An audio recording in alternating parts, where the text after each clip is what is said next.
Hi everyone, it's Laura from Three Kittens.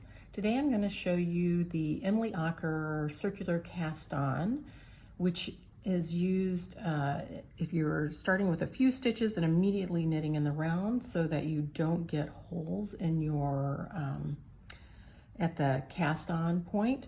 So for instance, this is the beginning of a Christmas ball from Arnie and Carlos's 55 Christmas Balls to Knit book, and you can see there is no hole there. It's because I've got this strand of yarn that I can use to tighten the hole that normally would be there. Obviously the strand of yarn is going to go on the inside of the ball.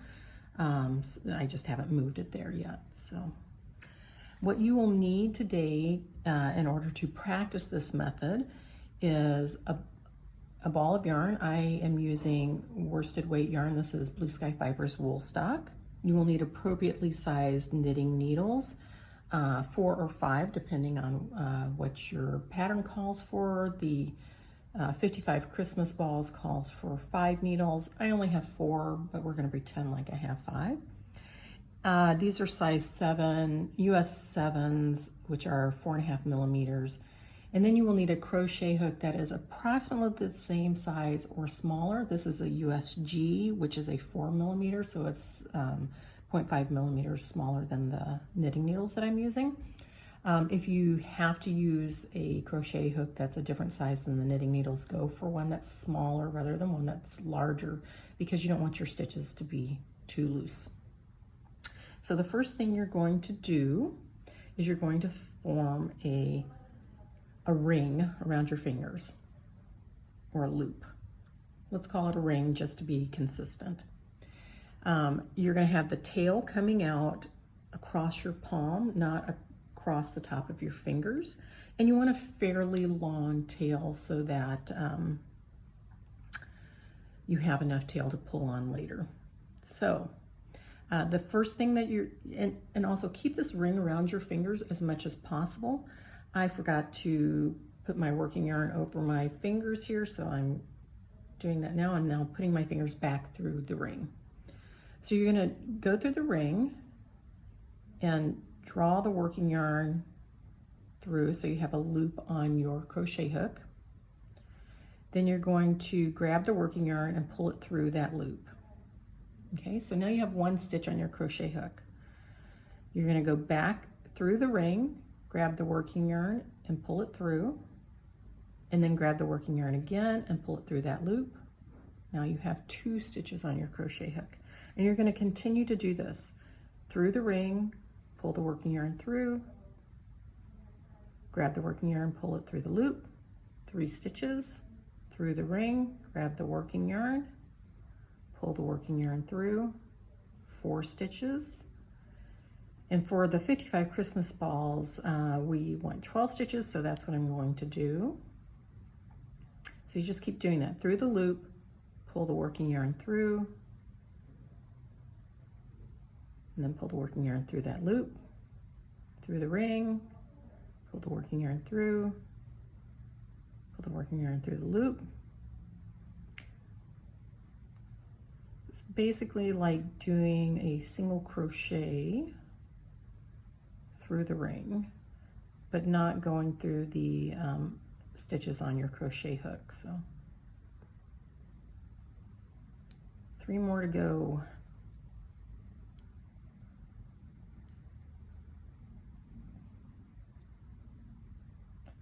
The one thing I did not say about your crochet hook, and let me just count this real quick. 2, 4, 6, 8, 10, 12. Okay, I've got 12 on here. If you use a fairly straight crochet hook like this one is, you can just slide your stitches over to the other side to start working them with your knitting needles. Otherwise, if it doesn't really matter for your pattern, you could just turn your work and knit off of this end.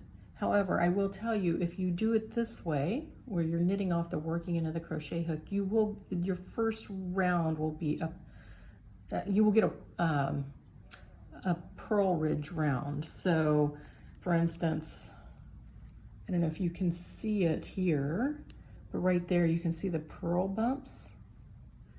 For the 55 Christmas balls, it doesn't really matter, and it is a little bit easier if you knit off of the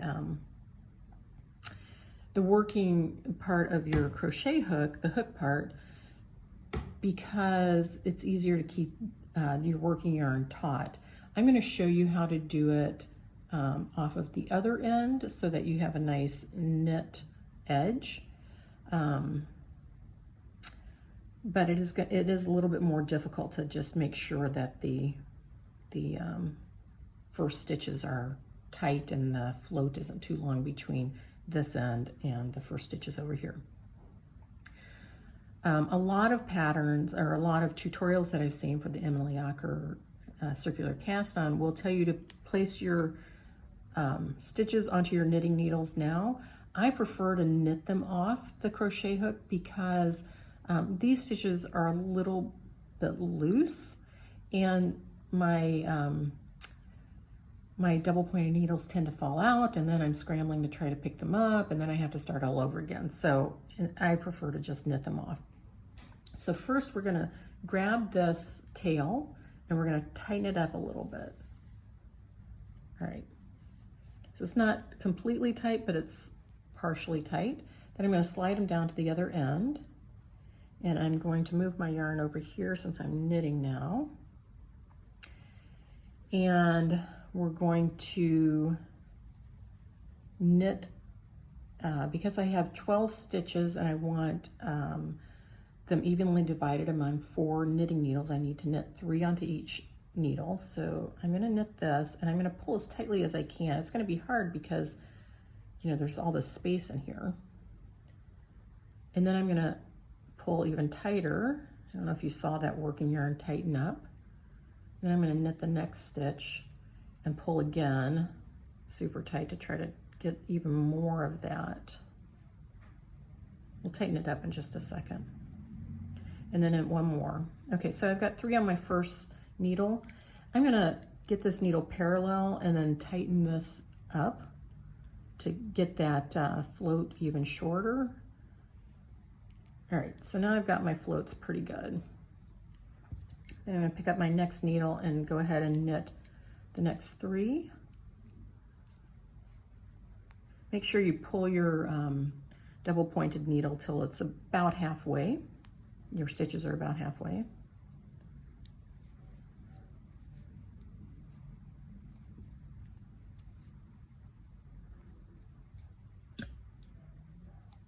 And just keep doing this until they're all on here.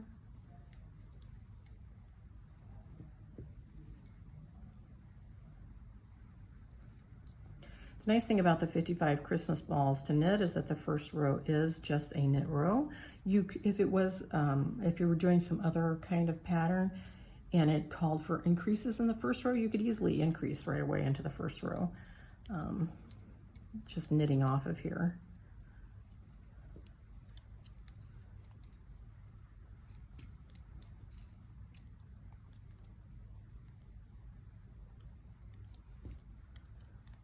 All right, so I've got them all on,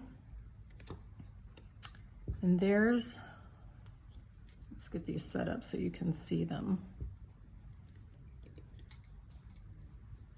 All right, there are all the stitches on there, and a gigantic hole in the middle, right? Can you see that? So I'm gonna just tighten it up. Grab the tail and tighten away. And now there's there's a slight hole. I don't know if you can see that on here or not. As I knit some more, when I do another couple of rows, I'll be able to tighten it up even more. So there you go. That is the Emily Ocker circular cast on method. I hope it works for you. Please try it on larger needles and larger yarn than you are planning on using in your project. Practice with it a few times and get it down pat before you start on your 55 Christmas balls or whatever else you're making. Enjoy.